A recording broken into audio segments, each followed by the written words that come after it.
আজকে তোমাদের জন্য অনেক পপুলার একটি ড্রামা নিয়ে এসেছি, যেখানে রাগী অহংকারী সিওর সঙ্গে এক দুষ্ট ডেলিভারি গার্লের দেখা হয়। এরপর থেকেই ডেলিভারি গার্লের দুষ্টু দুষ্টু কাজকর্মে সিওর একেবারে নাজেহাল দশা হয়। আর এই গল্পটা অনেক মজার ও রোমান্টিকতায় ভরপুর। এই গল্পটা তোমাদের অনেক বেশি ভালো লাগবে। হ্যালো বন্ধুরা, কেমন আছো তোমরা সবাই? সিনেমা সমাহার চ্যানেলের আজকের পর্বে আমি my girlfriend is an alien drama season 1 explain করব। আর তোমরা যদি এই ড্রামা সিজন 2 দেখতে চাও তাহলে এই ভিডিওতে 10,000 লাইক পূর্ণ করে দিও। তাহলে শীঘ্রই তোমাদের জন্য এই ড্রামা সিজন 2 নিয়ে আসব। গল্পের শুরুতে আমাদের হিরো মিস্টার ফাংকে দেখানো হয়, যে গাড়ি চালিয়ে বাড়ি যাচ্ছিল। এমন সময় ফাং রেডিওতে শুনতে পায় যে পৃথিবীতে অন্য গ্রহ থেকে একটি স্পেসশিপ আসতে চলেছে। নিউজটি শুনে ফাং কিছুটা অন্যমনস্ক হয়ে যায়, যার কারণে ফাংয়ের অ্যাক্সিডেন্ট হয়ে যায়। আর তখনই আমরা সেখানে এক সুন্দরী এলিয়েনকে দেখতে পাই। আর এই এলিয়েন মেয়েটির নাম হচ্ছে শাওচি। শাওচি হ্যান্ডসাম ফাংয়ের বডি দেখে ক্রাশ খেয়ে যায়, আর তারপর তার পাওয়ার ইউজ করে ফাংয়ের আঘাতগুলো ঠিক করে দিতে থাকে। এমন সময় পেছনে থাকা ফাংয়ের গাড়িটি ব্লাস্ট করে। ফাংকে বাঁচাতে শাওচি ফাংয়ের সামনে এসে দাঁড়ায়, আর তখন ব্লাস্টের প্রভাবে শাওচি সেখান থেকে ছিটকে একটি নদীতে পড়ে যায়। তবে নদীতে পড়ার আগে তার লকেটের একটি নীল পাথর ফাংয়ের হাতে এসে পড়ে। আসলে এই নীল পাথরটি হচ্ছে এলিয়েনদের গ্রহের সাথে যোগাযোগ করার বিশেষ ধরনের ডিভাইস। এরপর দৃশ্য পরিবর্তন হয়। আমরা দেখি ফাংকে তার ডাক্তার এসে বলে, তোমার গাড়ি অ্যাক্সিডেন্ট হয়েছিল, কিন্তু তোমার কোনো ক্ষতি হয়নি। আচ্ছা, অ্যাক্সিডেন্টের সময় কি হয়েছিল, তোমার কি কিছু মনে আছে? ফাং জানায় তার কিছুই মনে নেই। তারপর দেখা যায় এক লোক মাছ ধরছিল। তখন শাওচি পানি থেকে উপরে উঠে লোকটির কাছে আসে কথা বলতে, কিন্তু লোকটি শাওচিকে দেখে ভয় পেয়ে সেখান থেকে পালিয়ে যায়। পৃথিবীতে এখন একা একা শাওচি কী করবে কিছুই বুঝতে পারছিল না। তখন তার কোলের মধ্যে একটি কচ্ছপ এসে পড়ে, আর এই কচ্ছপটির নাম হচ্ছে জিয়াওবু, আর এটি হচ্ছে শাওচির গাইড। জিয়াওবু বলে, তুমি অনেক দিন নদীতে ছিলে, আর এদিকে স্পেসশিপ চলে গিয়েছে। তখন শাওচি বলে, সমস্যা নেই, ডিভাইসের সাহায্যে গ্রহের সাথে যোগাযোগ করব। তখনই শাওচি লক্ষ্য করে তার লকেটে সেই ডিভাইসটি অর্থাৎ নীল পাথরটি হারিয়ে গিয়েছে। ও বুঝতে পারে ওই দিন ওই হ্যান্ডসামকে বাঁচাতে গিয়ে তার নীল পাথরটি হারিয়ে গিয়েছে। জিয়াওবু তখন জিজ্ঞেস করে, লোকটির চেহারা তোমার মনে আছে? শাওচি দুষ্ট হাসি দিয়ে বলে, ওর চেহারা তো মনে নেই, তবে ওর বডি খুব ভালোভাবে মনে আছে। অন্যদিকে আমরা দেখি ফাংকে তার সেক্রেটারি হান এসে বলে, কিছু মেয়ে কোম্পানির সামনে এসে ঝামেলা করছে, আর তারা সবাই প্ল্যান করে এসেছে আপনাকে বিয়ে করার জন্য। তখন ফাং হানকে নিয়ে কোম্পানিতে চলে আসে। এরপর ফাং মেয়েগুলোকে অনেক ভালো ভালো অফার দেয়। মেয়েগুলো সেটার লোভে ফাংয়ের পিছু ছেড়ে দেয়। এরপর হান ফাংকে সেই নীল পাথরটি দেখিয়ে বলে, অ্যাক্সিডেন্টের পর এই পাথরটি আমরা আপনার হাতে পেয়েছি। তখন ফাং পাথরটির ওপর রিসার্চ করার অর্ডার দেয়। এদিকে শাওচি একটি শপিং মলে এসে একের পর এক ড্রেস গায়ে দিয়ে দেখতে থাকে, আর তার একটি গাউন বেশ পছন্দ হয়। তখনই গার্ডরা তাকে চোর ভেবে তাড়া করতে থাকে। শাওচি পালিয়ে রাস্তায় এসে পড়ে, কিন্তু এত গাড়ি দেখে ও অনেক ভয় পেয়ে যায়। এরই মধ্যে একটি গাড়ি একেবারে শাওচির সামনে চলে আসে।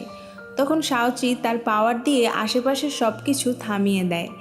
তখন আমরা দেখি শাওচির সামনে থাকা গাড়িটি আসলে ফাংয়ের, আর সব মানুষ ফ্রিজ হয়ে গেলেও ফাং পুরোই স্বাভাবিক ছিল। এরপর শাওচি ফাংয়ের সামনে দিয়ে খুশি মনে রাস্তা পার হয়ে চলে যায়, আর একটু পরে সব কিছু আবার ঠিক হয়ে যায়। আর এর সবটাই ফাং নিজের চোখে দেখতে পায়, কিন্তু সেভাবে হয়তো এটা তার হ্যালুসিনেশন ছিল। আর তারপরই ফাং তার পার্সোনাল ডাক্তারের কাছে চলে আসে। এখানে আমরা জানতে পারি কোনো এক বৃষ্টির দিনে ফাংয়ের মা মারা গিয়েছিল, আর তখন থেকেই ফাং হাইড্রোসেক্সুয়াল অ্যামনেশিয়া নামে একটি রোগে আক্রান্ত। অর্থাৎ এই রোগে ফাং তার বিপরীত লিঙ্গের মানুষদের ভুলে যায়। এ কারণে বৃষ্টি হলে ফাং তার অল্প কয়েকদিনের পরিচিত মেয়েদের ভুলে যেত। ডাক্তার ফাংকে বলে, সে যেহেতু অনেক বড় কোম্পানির একজন সিও, তাই কেউ যদি তার এই রোগের কথা জানতে পারে তাহলে অনেক বড় সমস্যা হবে। এই রোগের কথা কেউ যেন জানতে না পারে। অন্যদিকে শাওচি একটি রেস্টুরেন্টে চলে আসে, যেখানে একটি পার্টি হচ্ছিল। সেখানকার হ্যান্ডসাম ছেলে আর তাদের হরমোনের স্মেলে শাওচি একেবারে পাগল হয়ে যায়। সে তাদের সাথে অনেক ড্রিঙ্ক করে। আর সেখানে সে একজন সিঙ্গারকে দেখতে পায়। আর তার বডি দেখে শাওচি ভাবে একেই সে বাঁচিয়েছিল, এর কাছে তার ডিভাইসটি রয়েছে। কিন্তু তখনই রেস্টুরেন্টের মালিক মিস চাই এসে শাওচির কাছে বিল চায়। তবে অনেক ড্রিঙ্ক করায় শাওচি চায়ের গায়ে অজ্ঞান হয়ে পড়ে। কিছুক্ষণ পর শাওচির জ্ঞান ফিরে আসে। মিস চাই শাওচির কাছে তার পরিচয় জানতে চায়। শাওচি তার গ্রহের ঠিকানা দেয়, যেটা শুনে চাই ভাবে সে হয়তো মজা করছে। এরপর শাওচি চাইকে থ্যাংক ইউ বলে সেখান থেকে চলে যেতে নেয়। তখন মিস চাই শাওচির কাছে টাকা চায়, কিন্তু শাওচির কাছে তো কোনো টাকা নেই।